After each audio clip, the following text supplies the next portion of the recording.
कलाकार उपेंद्र यदुवंशी जी और उनकी पूरी टीम, सगुनपाल जी और उनकी पूरी टीम,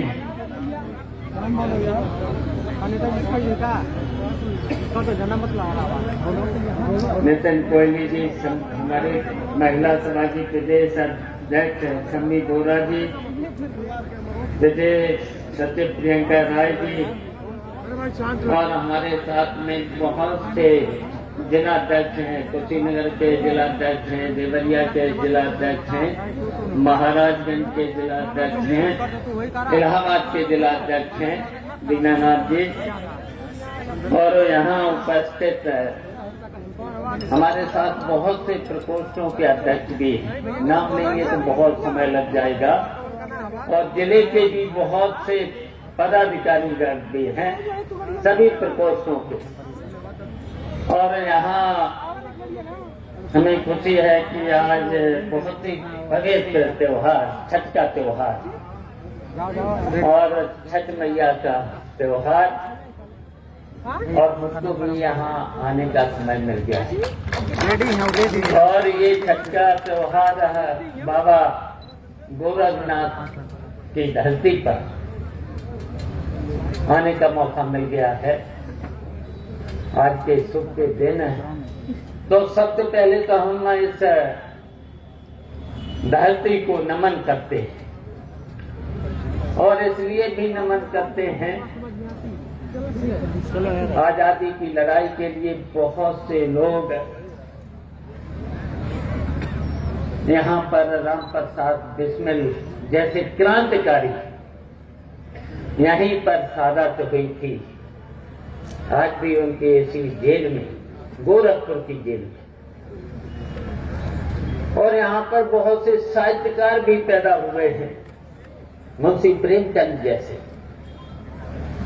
जिन्होंने सामाजिक संगठन बना करके सामाजिक प्रगति के लिए बहुत से अपनी साहित्य कलम से बहुत कुछ इस देश में संदेश भी दिया है, और जरूरत भी है आज प्रगति हो समाज की, इसकी भी आज भी जरूरत है। तो आज ये जो हमारा सामाजिक परिवर्तन रथ है, कृष्ण जन्मभूमि से मथुरा से चला है, और चलते चलते चलते चलते आज हम पूर्वांचल की धरती पर, और आज हम बाबा गोरखनाथ की धरती पर आज आ गए हैं, तो निश्चित पर परिवर्तन तो होना ही है।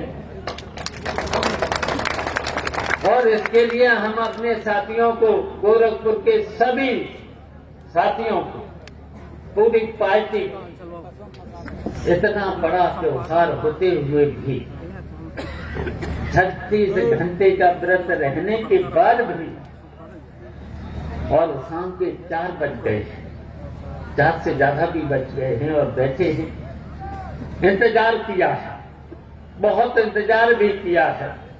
अब हम बहुत लंबा भाषण नहीं करेंगे, और ये परिवर्तन अब होना चाहिए, और इसलिए परिवर्तन होना चाहिए। बहुत भारतीय जनता पार्टी ने बहुत कुछ अच्छे नारे दे दिए थे, बहुत अच्छे नारे दे दिए थे, और कसम भी खाई थी, भगवान राम की भी कसम खाई थी,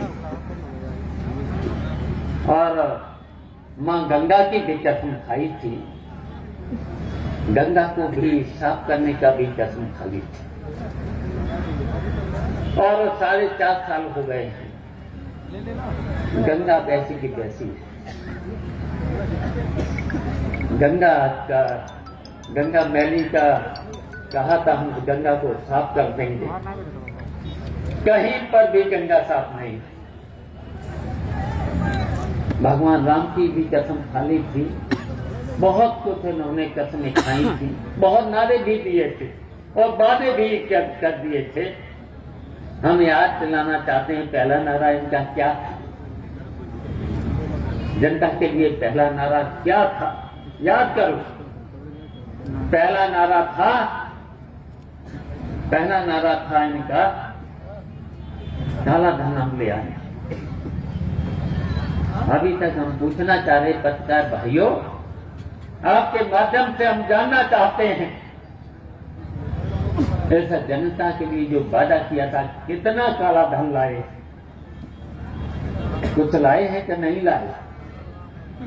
और फिर कहा था हम काला धन ला करके प्रत्येक व्यक्ति के खाते में 15-15 लाख रुपया डाल दें।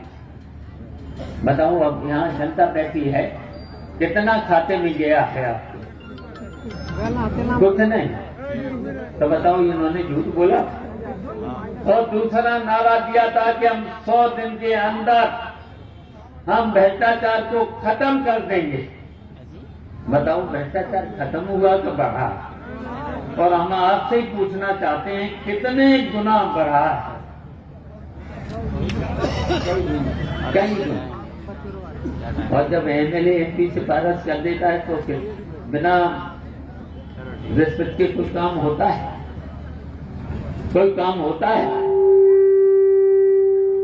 और हम जानते हैं कि जब हम मंत्री थे यहाँ आते थे, हमारा जिला अध्यक्ष अगर किसी भी अधिकारी से चला जाता था, जिला अध्यक्ष और हमारा विधानसभा अध्यक्ष, तो बताओ डीएम एसएसपी उसकी बात सुनता था?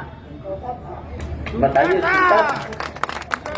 और अब अगर भारतीय जनता पार्टी का जिला अध्यक्ष एमएलए अगर कोई जाए तो यहाँ के डीएम एसएसपी बात सुनते हैं? नहीं सुनते। क्या अगर उसका भ्रष्टाचार में क्या रिश्वत और बढ़ जाती है अगर सिफारिश कर देते हैं? तो अगर एमएलए और पार्टी का कोई पदाधिकारी भारतीय जनता पार्टी का भी, तो रिश्वत और बढ़ जाती। और तीसरा नारा दिया था इन्होंने, हम किसानों की आय हम दोगुनी कर देंगे।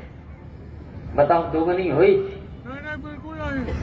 बताइए गन्ना किसान, कितनी महंगाई बढ़ी है, डीजल, पेट्रोल, बिजली, बताओ इतना कभी बढ़ता है? डीजल पेट्रोल में किसको फायदा कराया इन्होंने? उद्योगपति, नाम लीजिए, अंबानी और अडानी। बताओ 4.5 साल पहले किसी ने अडानी का नाम सुना? अब कौन से स्थान पर है? एशिया में नंबर 2, अंबानी नंबर 1। किसको फायदा हुआ? और निजीकरण के नाम पर, निजीकरण के नाम पर जितनी भी संस्थाएं फायदे में थी, रेल से लेकर के, एयरपोर्ट से लेकर के, टेलीफोन से लेकर के, अब किसानों की जमीनों पर भी आ गया नंबर। कैसा कानून? काला कानून। किसानों की जमीन पर भी, किसानों की जमीन भी हड़पने जा रहे हैं। वही तो कानून है, तभी तो पूरे देश का किसान कहाँ बैठा है? दिल्ली की सड़कों पर, हर प्रदेश में विरोध कर रहा है। क्या किसानों की जमीन भी उद्योगपतियों को देना चाहते हैं?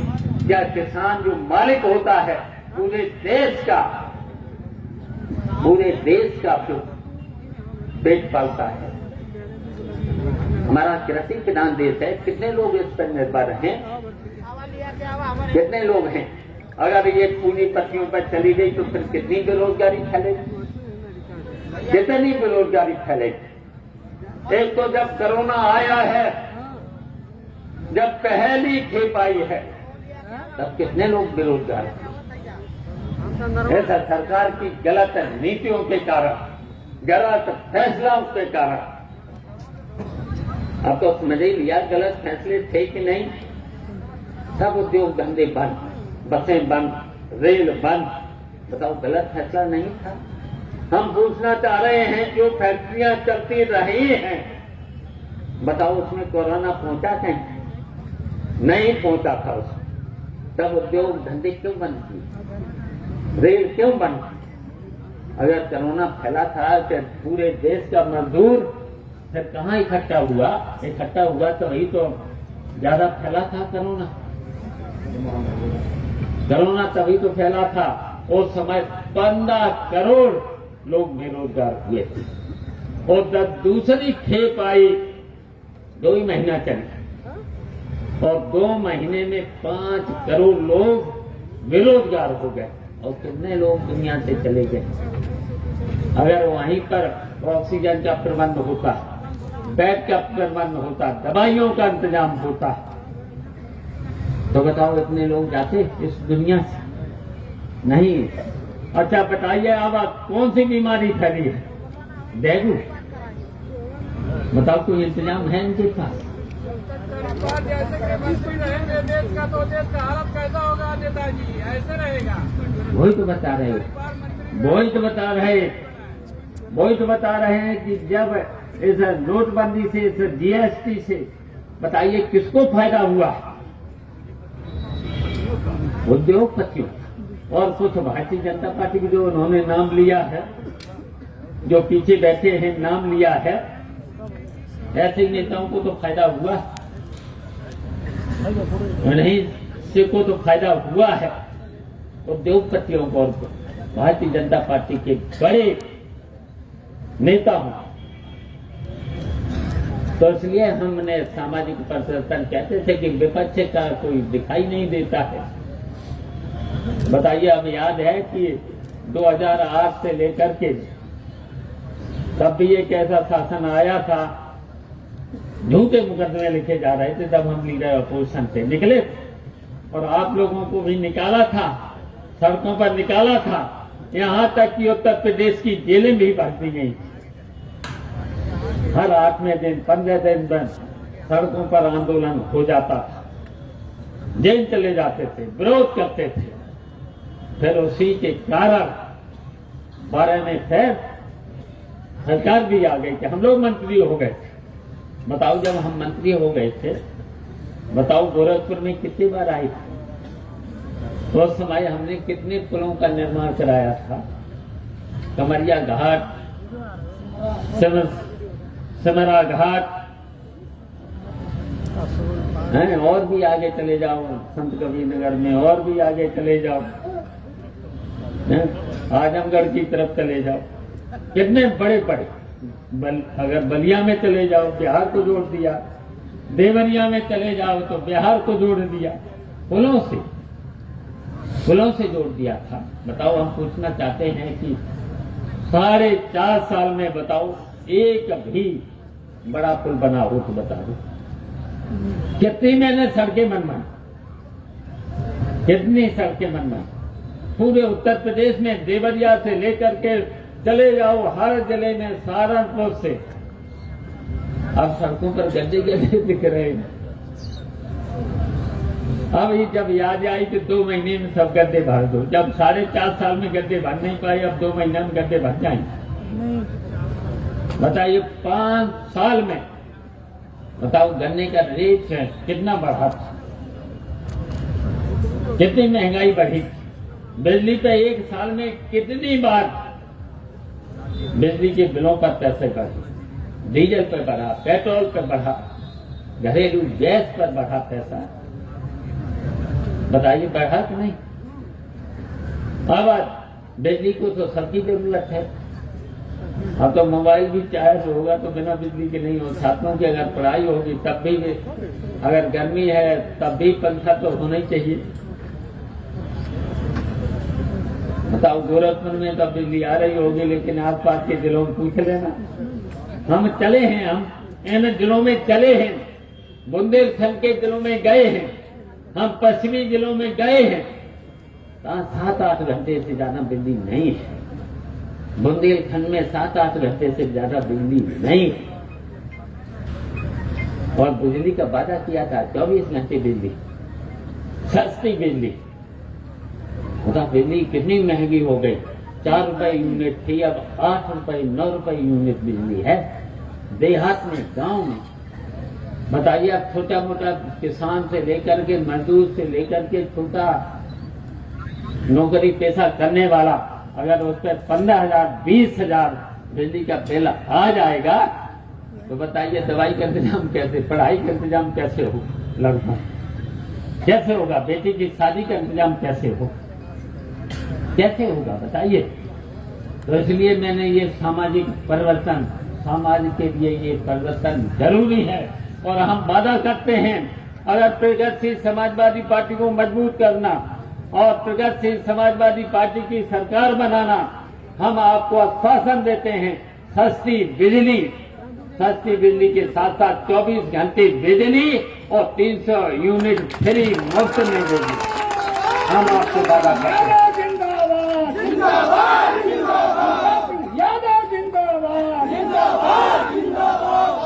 याद करो, मैंने कहा याद करो 2003 से लेकर के 7 तक हमारे पास बिजली विभाग था। हम पूछना चाहते हैं कहीं पर किसी पर भी छापा पड़ा नहीं? अब कितने छापे पड़ रहे हैं, कितने छापे एफआईआर के बाद जुर्माना, कितना जुर्माना मनमाना अगर 20,000 40,000 30,000 अगर छोटा बड़ा व्यापारी हुआ तो 1 लाख है। किसान बताओ 20,000 25,000 रुपये जुर्माना दे लेगा, 50,000 दे लेगा, कोई किसान नहीं दे पाएगा। गन्ने का भुगतान बताइए 1 साल 2 साल भुगतान गन्ने का नहीं हो रहा है, होना चाहिए था। हम तो कहेंगे जब हमारी सरकार बनेगी भुगतान भी होगा, गन्ने का मूल्य भी ठीक मिलेगा और जो अगर सरकार नहीं दे पा रही है तो उसका जितने दिन का नहीं दे रही है, अगर बैंक में कर्जा ले लिया तो बताओ माफ होता है? तो अगर किसानों का गन्ने का या गन्ने का भुगतान नहीं होता है तो जितने दिन से रुका है मैं ब्याज के भुगतान करना पड़ेगा। अब हम पूछना चाहते हैं अब धान की फसल है, इससे गेहूं की भी फसल हुई थी, बताओ न्यूनतम समर्थन मूल्य मिल रहा है, कितना था गेहूं का? 1975 रुपया किसी किसान को मिला, 1600 से ज्यादा किसी को नहीं मिला। कहाँ चले गए ये बताइए? 375 रुपये कहाँ गए? बिचौलियों के पास, अधिकारियों के पास क्यों गए? किसान का कितनी मेहनत से ये था, महंगाई को झेलते हुए बीज, खाद, पानी, बिजली और बिजली से साथ साथ अपनी मेहनत। अब मेहनत तो किसान की कोई जोड़ता ही नहीं, जोड़ना चाहिए मेहनत उसमें। किसान जो मेहनत करता है, पानी रात को ठंडी में पानी लगाता है, बिजली से पानी देते, मेहनत भी करता है, निराई भी करता है, गुड़ाई भी करता है, ये सब मेहनत भी तो जोड़ना चाहिए। कोई जोड़ता है? नहीं जोड़ते हैं। तो इसलिए ये सब जोड़ना चाहिए था। मैं तो कहेंगे पहले तो लोहिया जी ने 1.5 गुना कहा था, 1.5 लागत का 1.5 गुना। अब की सरकार बनी तो 1.5 गुना के साथ जितना भी लागत आती है, मैं खाद, पानी, बिजली से लेकर के हम तो दूना, किसान को महंगाई है दूना दे मिलना चाहिए। मैंने बेईमानों ने तो यही न्यूनतम समर्थन मूल्य नहीं दे पाया, सरकारी कांटों पर नहीं दे पाए। तो इसलिए हमने कहा है, हम तो कहेंगे कि बेरोजगारी तो बहुत ही भ्रष्टाचार बढ़ ही रहा है। इस बेरोजगारी कैसे खत्म हो? बेरोजगारी तो तभी खत्म जो हमारे पढ़े लिखे लड़के, बताओ पढ़े लिखे लड़के BA पास करने के बाद बताइए फिर वो घर का काम कर लेगा, झाड़ू लगा लेगा, पानी लगा लेगा, हाथ चला लेगा, हैं? उसे तो नौकरी चाहिए, पढ़े लिखे लोग हैं, नौकरी चाहिए। तो हम तो ऐसा भी कानून बनाने का काम करेंगे अगर प्रगतिशील समाजवादी पार्टी की सरकार आई तो कम से कम एक परिवार में एक बेटे को, एक बेटी को सरकारी नौकरी मिलना चाहिए। ये कानून होना चाहिए। और जो बीए पास हैं लड़के, जिनको नौकरी नहीं दे पाते हैं,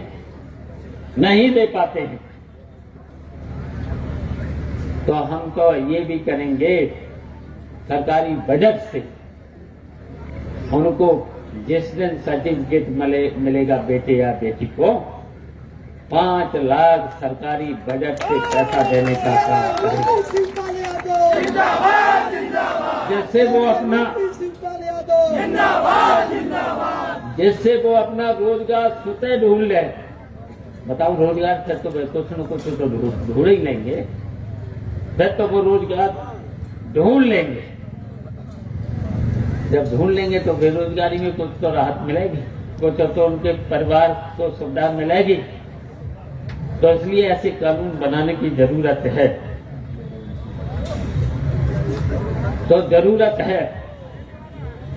तो इसलिए हम बस इतना ही कहना चाहते हैं, है ना। भारतीय जनता पार्टी के लोगों ने कितने वादे किए थे, अभी तक एक भी वादा पूरा नहीं किया है। बताओ, किया है एक भी वादा? सबका साथ, सबका विकास, सबका विश्वास। बताओ, किसी भी गरीब का, किसान का, मजदूर का, मजलूम का, बताओ किसका विश्वास जीत पाए? बताइए, महिलाओं कितनी इन्होंने कानून व्यवस्था की जब बात आती है। बुलडोजर तो चल गया मकानों पर, बहुत से मकान पर बुलडोजर चल गया। हम पूछना चाहते हैं, यहीं पर गोरखपुर में मनोज गुप्ता, कानपुर का जो व्यापारी था,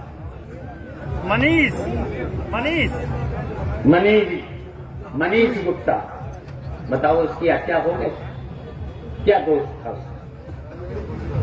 पुष्पेंद्र यादव जो झांसी में था, बताओ थाने में हत्या बुला करके कर दी, पीट कर, क्या दोष था? और इसी तरीके से परसों जैसे ही हम बैराज से निकले, बैराज में हम चले, तो वैसे ही एक व्यापारी की हत्या हो गई। बताओ, दिन दहाड़े लुट गया पूरा परिवार, और लुट गया और बदमाश दिन में ही पुलिस देखती रही, निकल गए और गाड़ी और बंदूक छोड़ भी गए। अपराधी अपनी गाड़ी और बंदूक छोड़ गए और टहलते हुए निकल गए। ये है लाइन व्यवस्था। अरुण वाल्मीकि, बताओ, अरुण वाल्मीकि सफाई करता, बताइए आगरा में, और कितने आगरा में, बताओ टोंटी में बता दिया आत्महत्या कर ली, और पुलिस ने पुलिस की मारते उसकी राज खुल जाता, राज खुलने वाला था। तो उसमें कुछ लोग थे, तो उसे बताइए, उसे दिखा दिया आत्महत्या। तो ये है इनका। कासगंज में एक अल्ताफ, उसे भी दिखा दिया आत्महत्या, मार दिया, मार दिया। तो बताइए, ये इनका लाइन ऑर्डर है। तो इसलिए हम आपको बताना चाहते हैं ना, सामाजिक परिवर्तन जरूरी है। 2022 में सामाजिक परिवर्तन हमने रथ निकाला है, तो सत्ता का परिवर्तन होना जरूरी है। और मैंने इसीलिए कहा है, समान विचारधारा वाली पार्टियों से, सेकुलर पार्टियों से, हमने समाजवादी पार्टी से भी कहा, अलायंस कर लो। भारतीय जनता पार्टी की सरकार को हटाने के लिए हम कुछ भी कुर्बानियां कर सकते हैं। हमेशा हमने त्याग और संघर्ष के बल पर समाजवादी पार्टी में काम किया है, नेताजी के साथ काम किया है। इन बुलंदियों पर समाजवादी पार्टी पहुंची थी, किस मुकाम पर पहुंची थी। इसलिए मैंने कहा है, अलायंस कर लो, विलय भी करने को तैयार। इसलिए कि भारतीय जनता पार्टी की सरकार आते तो हमें सबको बधाई देना चाहते हैं। और आज गोरखपुर मंडल के अखिल भारतीय यदुवंशी महासभा के कपिल मुनि यादव राष्ट्रीय उपाध्यक्ष, इनके साथ 25 लोग यदुवंशी महासभा के लोग प्रगतिशील समाजवादी पार्टी में शामिल हो रहे।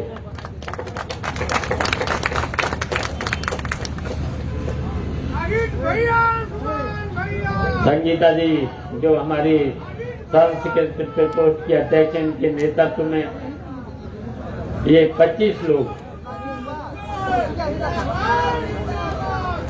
राष्ट्रीय उपाध्यक्ष कपिल मुनि यादव, अयोध्या प्रसाद यादव, राम आश्रय इंटर कॉलेज के अध्यापक हैं, सजनवा विकास यादव, और ये सब लोग आज प्रगतिशील समाजवादी पार्टी में शामिल हो रहे हैं।